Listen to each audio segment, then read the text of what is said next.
Hi, I'm Danny Ecker with your Chicago Business Today Midday Report. The unofficial kickoff of summer this weekend means it's time for Chicago tourism to start cashing in. An annual Priceline.com survey showed that Chicago's Memorial Day weekend hotel bookings jumped 10% over last year. But the Windy City slipped to second place behind Las Vegas for the most popular travel destination.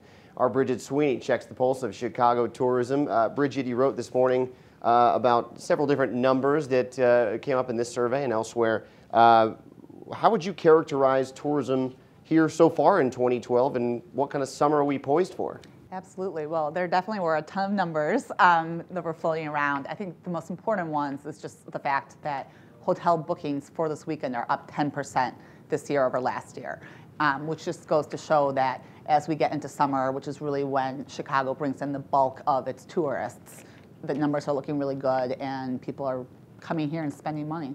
How does Chicago compare with some of the other major tourist hotspots around the country right now? It's really surprising, actually. Chicago is perennially among the top in terms of bringing domestic visitors in. It's actually second behind Orlando. It brings in more Americans than even New York, actually. We bring in about 42 million domestic visitors a year. New York brings in only 40 million, even though they bring a lot more internationals. So we're really high up there.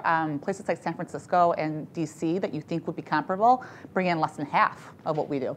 Obviously, the ramped up tourism efforts by groups like Choose Chicago, that's been well documented. How big of a benchmark will this summer be for these tourism groups? This summer is going to be a major point.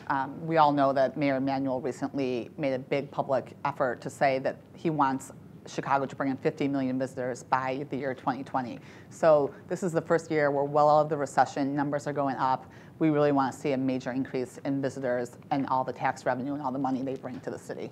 All right, well then let's finish up the day and get ready to barbecue. Absolutely. All right, thanks Bridget.